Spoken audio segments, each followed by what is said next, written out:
The new Tecra is here. The new Tecra is here. Plus, we're going to talk about this. The Lumia 635. A lot of interest in this tiny, inexpensive Windows phone. Something called Rapoo. And Mike's going to review a garage door opener. It's all coming up. Time to watch before you buy. Netcasts you love. From people you trust. This is Twit. Bandwidth for Before You Buy is brought to you by CashFly at CACHEFLY.com.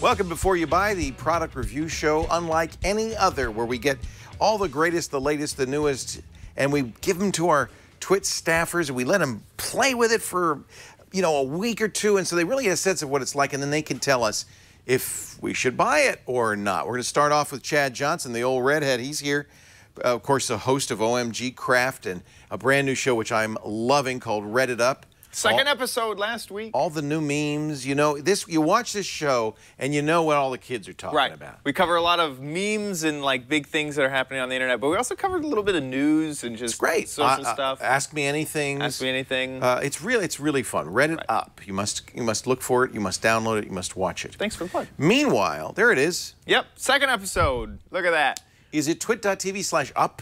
Are you? Are you? Yeah. We're thinking about buying twit.ru. From Russia, but I'm Vladimir Putin would be glad. Vladimir Putin. He will be now known as Vladimir Putin if we buy that domain. The happy premier. So this, from a distance, looks exactly like a MacBook, but it isn't, obviously. Right. So this is a laptop from Toshiba. This is sort of their newer offering. This one is, they have a few different versions of this laptop. This is the Z40t, and this one is set up more for business. So the Tecra name is they've been making Tecra laptops forever. Tekra's yes, and it's their business line. It is. Now this one is set up with Windows 7 instead of Windows 8, but yet it still has a touch screen. So obviously they plan to sell it both ways. So you could do it either way. This one was also set up with a glare-resistant screen. Well, that's nice. 1080p screen. You know what? As a selling point, I'm sitting over here, as I might be if I were on an airplane with you. I cannot read the screen. Oh, the viewing angles are so bad. No one on the side that's a selling, can read. It's a feature. I don't know if that's a. It does look high res. What's the resolution? 1080. 1080 on this is a 14-inch. That's good. I need to check on what the dimensions. I think that's 14. It looks like to me. I just from a distance. In terms of ports, it has some really good ports. It has just a normal Look at the VGA, which is great for people who are in an office space. These PowerPoint things projectors are everywhere on projectors. You have USB on this side, HDMI out, and an SD card slot. You also, on the other side, have, of course, power. You have a safety latch, a NIC, and 2 USB 3 ports on this side, and then headphone and microphone port. There's no CD tray. This is a CD-less, Ultrabook style thing. You have a few speakers here on the front, and the bottom has another thing businesses like, which is that sort of universal a docking port thing that you can attach. Toshiba's famous for those docking ports. Yeah, absolutely. Here's what the top looks like. It's very simple, which I actually liked. It does. You can see a few smudges, but that's mostly because we're getting a lot of glare from. And because you've been eating Pringles all morning. And because I like those Fritos. I really like kind of the design of it. It's very simple. I could easily pull off these stickers, and this Tecra would be the only thing that you see. In terms of hardware features, it does have a mouse nub. They have a specific name for this. Well, Lenovo calls it a track point. I'm sure Toshiba has its own name. Right, exactly. Which some people like. That's a business thing. It's a business thing. You have extra buttons for that. I'm a mixed feeling on that because a lot of these laptops we see nowadays are buttonless on the trackpad. You just click the trackpad. That's how this one is. Well, but no, these ones are above the trackpad. These buttons are for your nub. And they're nubby buttons. Yeah, and this is not clickable. So The trackpad is the type where you move over and click the full trackpad. I do have big issues with this trackpad. One, it's sort of a normal responsiveness on a trackpad. There's no newer features. I feel like an Apple trackpad tracks better. This is some sort of plastic material where on the sides it will bend down a lot more than it will in the middle here. And on top of that, up here near the top, it won't. Look at that! I could see it torquing. Well, it'll torque, but it also just won't click at all. It doesn't click up on the topper portion of this trackpad, but it will at the bottom. The button is obviously located right here in the center or something like that. Yeah. It does do left and right click, which can be confusing based off of where your thumb is put, and that sort of thing. It does also have multi-touch, so you can use 2 fingers to scroll. In terms of what's inside, what's packaged inside of this computer, there's 8 gigabytes of RAM. There's a 500 gigabyte hard drive. A spinning hard drive, not an SSD. Spinning hard drive. Yeah. It's at 7,200 RPM. There is a Core i5 2 gigahertz processor, and there's just the Intel built-in graphics. There's no special graphics cards. But it is a touch screen, which is kind of weird. It is a touch screen, which is kind of interesting, to be honest. It's not quite as native. I'm trying to drag this out. Yeah, because the stuff's so small. I can't. Yeah. You can do a few multi-touch gestures where you zoom in and out. It does have some stuff for that. So there are some. I found that it was okay. It does have a pop-out little thing over here, if you can click it, where you could either write on the screen or you can switch to a keyboard. Obviously, this isn't quite... It looks like it wants a stylus. Does it come with a stylus? It does not come with a stylus. Okay. There's no stylus. You're getting mostly that impression because I had it in this mode, which is a lot. I was just playing around with it. Well, even the keyboard looks so small. And it'd be hard to type on it. You can drag that out. Oh, you can make it bigger? Yeah. If I can freaking hit that thing.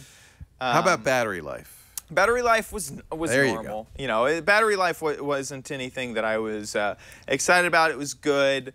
A few hours. A few hours, yeah. It's normal battery life. It does come with a little bit of software for backup utilities. It does have a fingerprint reader, which I use to log in, which is kind of nice. Here, if I log out of here, you can see how quickly it is to log back in. Which is nice. Here, let me try it. Yeah. Is it fairly accurate? Yeah. Yeah. In other words, if I try to log in. Apple L to log out. Apple L? I think you're in the wrong kind of computer. Windows L. Windows L. Whatever the mode of laptop. It doesn't. It says. Oh no. Scan it your says finger we are more erasing slowly. the whole hard drive now. Thanks a lot. That was 18 tries. Forget it now. Yeah. No. Okay. So that's good. Right. And so it's pretty reliable with you. Like if you do it now, will it log in? Yeah. So I did it with both fingers. So if I do it with this finger, here, I don't know. Oh, yeah, I just did. I didn't even have to dismiss the. That's good. Yeah. So I found that was, I kind of like that feature as well. It is a 14-inch TFT display. And yeah, that's about it. So for the pros and cons, on my pros, I did like that it had a touch screen. I also like that it was Windows 7. That was a pro for me, that I didn't have to mess around with the Windows 8. But you could upgrade to 8. I could upgrade with a touch screen, it'd be 8 ready. It'd be fine. And it was pretty lightweight. Of a laptop. Okay. I don't know if you felt that. Yeah, I didn't feel that heavy. Now, on the cons, with the lightweight, the construction is not quite amazing. You can see that I can bend this really easily at the top. Same thing with the trackpad. It just felt very plasticky and not really that great. So for a con, I'm going to give it a bad construction. Yeah. And it was a little bit slow. I could really feel that this was an i5 processor, only clocked at 2 gigahertz, and that it had a spinning hard drive in there. So there'd be times where you type a search query by hitting Windows and just start typing, and it would feel like 5 seconds before text would show up and your search would complete. So a tiny bit sluggish. On the price, it's $1,389. Oh, it's pricey. It's pricey. So this is not an inexpensive with laptop. That flimsy feel, I would think it would be less expensive. Exactly. Right, that's a little pricey. So I can't, buy, try, don't buy. It's really hard to give this a buy at that price point, at the construction. Other than other than the price, like if you were able to find this at a less expensive price, $800, $900, I'd go for it. yes, but it's not. Or you need, you know, a few of these features. Like you need the track nub instead of the trackpad, and you need the RCA port, or not RCA port, well, the VGA port. Yeah. Well, it's interesting because it does have VGA, which is unusual. It has HDMI as well as an SD reader. So the ports are good. There are features of this laptop that I could see people needing. So I'm giving this a try. Okay. Because there wasn't anything that I was like, absolutely not. It's just not stellar. Right. And for you, you're going to know if you want the features that are included with this laptop. At that price, I would use our benchmark for Windows today, which is the Acer S7. Right. And I just think, you know, which is the same price, I say get that. Unless you have to have a VGA port. Unless you have to have a VGA port and a track nub and Windows 7. Chad Johnson, host of OMG Craft, read it up, my producer, my good friend. GizWiz. Oh, who could forget? Also with the GizWiz. And you appeared in Mad Magazine. I was. Unbelievable. Along next to you. We're so grateful to Dick for that. That's the October issue of Mad Magazine. Alfred E. Newman's on the cover eating a watermelon, and there's a big gap where his tooth misses the watermelon. It's so, isn't that an honor? It's surreal. You would have thought that my entire career up to this point didn't mean a thing to my family because your parents they're so elated over the Mad Magazine.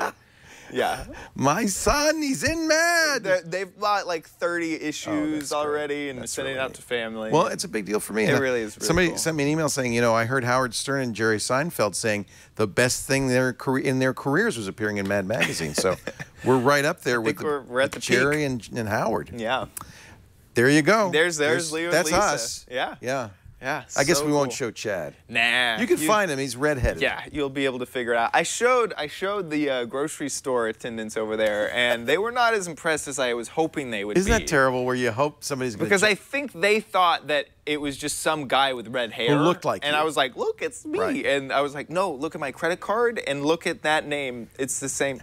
They didn't quite. We're going to take a look at a phone next on Before You Buy. This is the... much awaited, actually, Nokia Lumia 635. The big companies, Android, Apple, Microsoft, are fighting it out at the low end now, you know? The high end's pretty much owned by Samsung and Apple. But if you can get a $100 phone with Windows Phone that works nice, that looks good, would you buy it? Well, we thought we'd ask Brian Burnett, our technical director, what he thinks. Brian? Brian Burnett from Twit and Before You Buy, and today I'm taking a look at the Nokia Lumia 635 on AT&T. Now, much like Nokia's other Lumia phones, the 635 has a very 2001 Space Odyssey monolith look to it. The outer edges are gently tapered and in a similar fashion to the Microsoft Surface. A volume rocker and power button are the only two buttons on this phone, meaning the dedicated camera button is gone away with. The buttons do have a good tactile feel to them, and overall the matte plastic from Nokia feels really solid in the hand. On the back is a 5 megapixel camera, which is the only camera on the phone and does not have a flash. As far as the screen, it is a 4.5-inch IPS LCD at a resolution of 845 by 480. It's not a screen that will blow you away, but it does look sharp and it's bright enough to see in broad daylight. Powering that display is a quad-core 1.2 Snapdragon 400, keeping things snappy and making the Windows interface feel responsive. Behind the removable back is a slot for a microSD card and an 1830 mAh battery, which allows for a full day of use. The camera on the 635 is a bit of a disappointment coming from some of the other high-end Lumia phones. Low-light images come out very soft and blurry, which is mostly due to the lack of the flash on this phone. In a well-lit area, the camera did okay, but really these pics are more snapshots that you'll save for the occasional Instagram.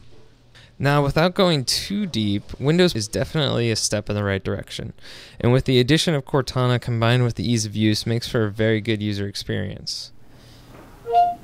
What is Halo?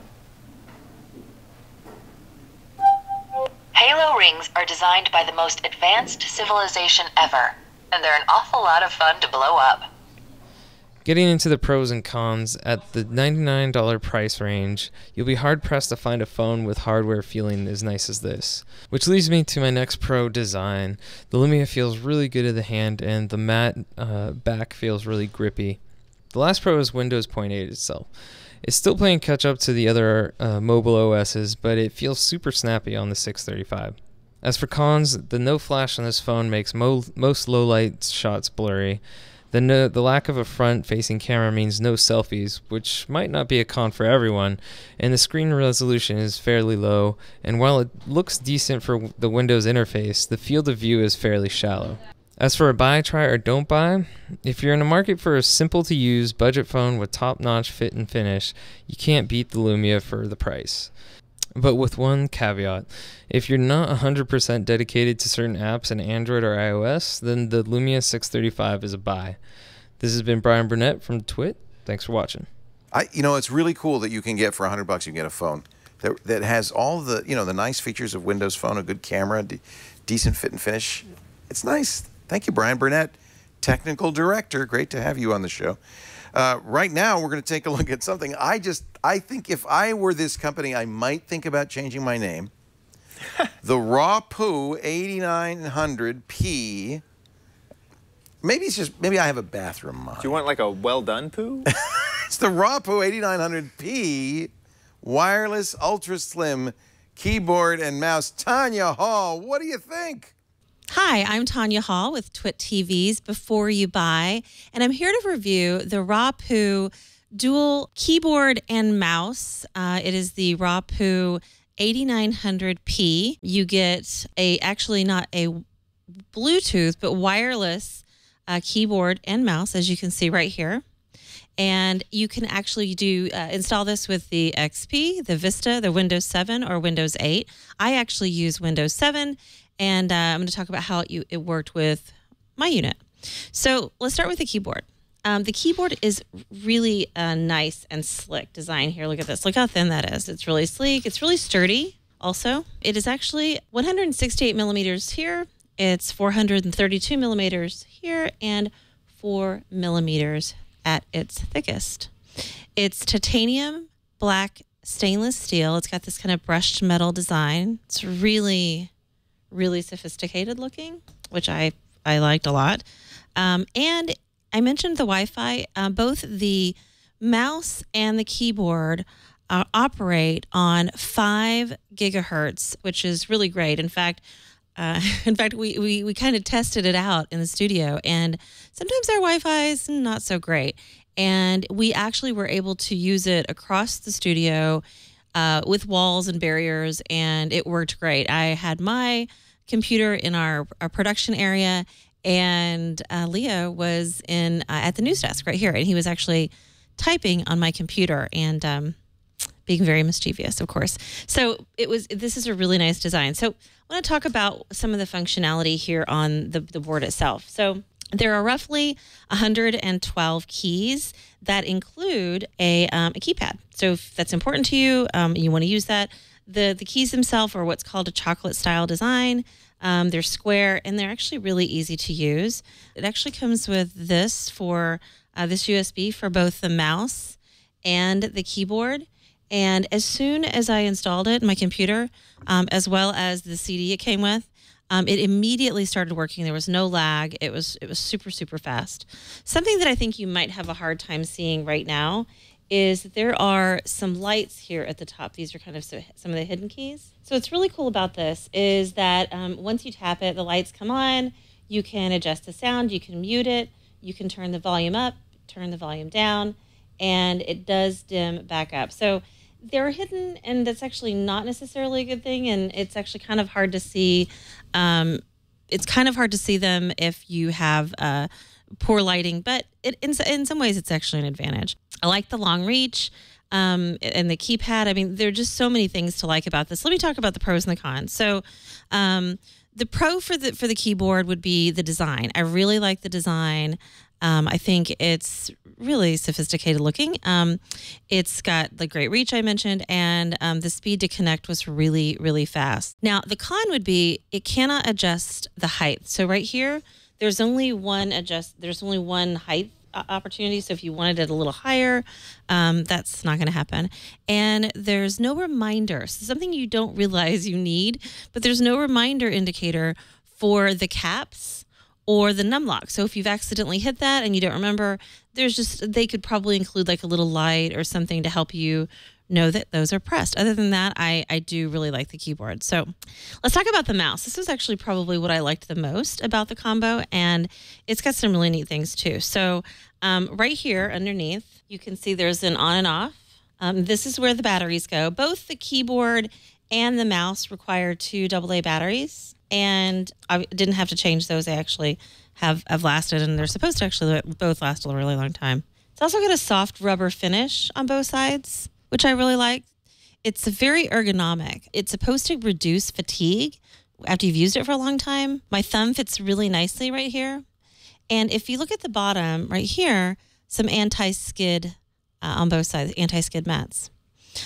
It's a 4D scroll wheel, so it's go 4 different directions. This right here will allow you to actually increase and decrease the magnification, and this will allow you to page forward and page back. Really handy, everything all together. The other thing that's interesting here is there is a 1-key DPI switching that goes from 800 to 1600 DPI. So if that's important to you, all of this is really handy. It's black metal finish, and really liked it. So let's go over pros and cons.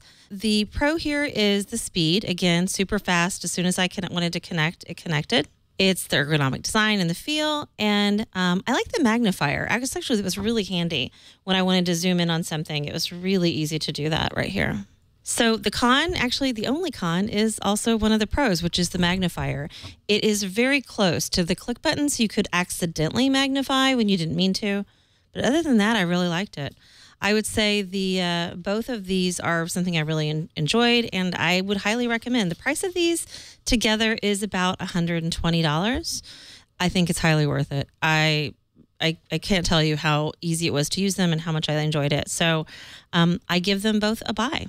This has been the review of the Rapoo 8900P. It is a wireless Wi-Fi keyboard and mouse. And I'm Tanya Hall with Before You Buy. Thanks so much.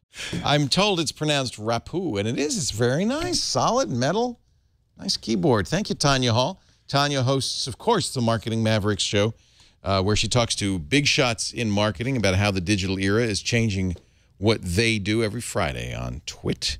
Make sure you tune in. Our news director, Mike Elgin, is here. Now, Mike, I had to suffer through the robotic lawnmower. Yes. So we said it was your turn to modify your home for our benefit. Yes. And speaking of Rapoo, this is another half-baked product. It's called the Chamberlain MyQ Garage. It's a smartphone-controlled garage door opener. It has 2 basic components here. This is the device that goes above your garage door opener. It'll pretty much open any garage door opener after 1993. This actually uses the infrared here, and you have to line this up in the right direction, but there's a mount. This goes upside down in your garage. And so it's, in effect, it's like a remote to your garage door. With benefits. So this goes on the garage door itself. This has a motion sensor. It knows on the front orientation. Anywhere on the garage door. So when the garage door is closed, it's in this orientation. When you open it up, it goes up like that, and it knows that it's open. So it'll show on your smartphone that it's open. Oh, so if you're one of those people that panics because you think you left the garage door open, right, you can check. You can. That's exactly right. Now, this is $129. And again, it works universally for almost all garage door openers that have been manufactured after 1993. The app will show you if the garage door is open or closed, and you just look at it, and there it is. And you can also get alerts via email or push notification if your garage door stays open for too long. Oh, so that's kind of nice. Or if it opens when you're not home, will it tell you? You can set it up to notify you. That's good. So like somebody goes in your house. Right. Now, you see this light on the top there. That will flash and it'll make a beeping noise so that whoever's in the garage will be notified that it's going to open or close. So that's a pretty good thing. Neat. It takes about 15, 20 minutes to install, about 15 minutes for the iOS app, probably 20, 25 minutes for the Android app. The iOS app is much better on this thing. The Android app was much more difficult to install. It took a lot more troubleshooting. The instructions weren't very good. In fact, the instructions were flat out wrong for the Android version. So it seemed like a sort of an afterthought to build the Android support. Those are the only two platforms it supports, iOS and Android. And it's got an interesting method for connecting. You actually first connect via Bluetooth, and then it uses Wi-Fi to send the connectivity information to the device. Then you match it up with a garage door opener using a different colored light, and instructions tell you all that stuff. It's not complicated. It's pretty complicated. Yeah. You know, but you're essentially interfacing with an old school style of device, right? Garage door openers are not exactly the Internet of Things ready for the most part. And so that's one of the reasons that it's kind of complicated. Now, this is an okay product. I'm a little spoiler here. I'm not going to recommend it simply for a number of reasons. One of which is that there are superior alternatives. For example, a product called GoGoGate is much more powerful, flexible. It's easier to use. It actually has a really cool feature, and it's much more Internet of Things oriented. In order to sort of pair it or connect it with the opener, you actually put your phone flat on the device, and it does it automatically, which is a much better way to do it. It also doesn't control the garage door opener itself. It controls the controller that people have mounted inside their garage. So I think that's a much more rational way to do it. Rather than directly controlling the device, you're controlling the controller. It's easier to mount. You don't need a ladder, for example. You can just stand there and add it. There's also the Craftsman AssureLink solutions. This is for Craftsman garage doors only.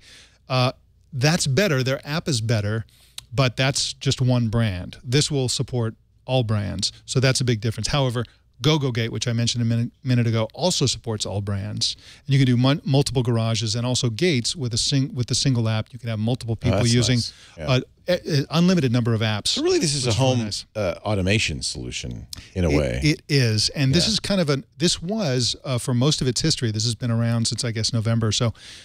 A sort of standalone, not really well integrated into the world of automation. However, they've announced that they're going to support the Wink system. Okay. Wink is the quirky spin-off, which associated with GE. That's going to be fairly universal, and so we're looking forward to seeing how that will work.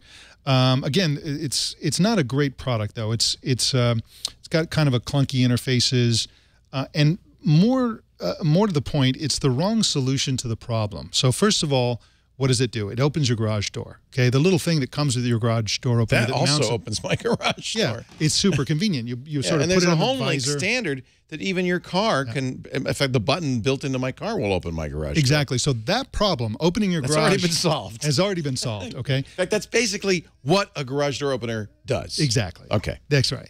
And so it's this harder. does add that one little thing that your smartphone can see whether the door is open. It will show you whether it's open or not. So the right solution to that is not this product. The right solution is like a drop cam or a webcam that will show you not only whether the garage door is open or closed, who's in the garage, what's in the garage, is there an animal underneath the garage. I mean, it's so much better to just install a motion detecting webcam of some kind.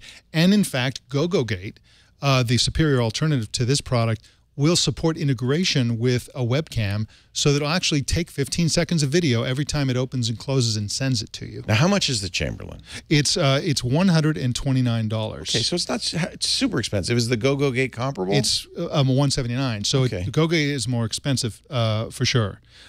So what I'd like to see in a product like this, at the very least, is automatic open. So I want to be able to tell it when I drive up, open. It doesn't do that. It doesn't do that. It should do that. It should do that. Here I come. At least the GoGoGate has a kind of a cool interface, which you shake the phone and it opens a garage.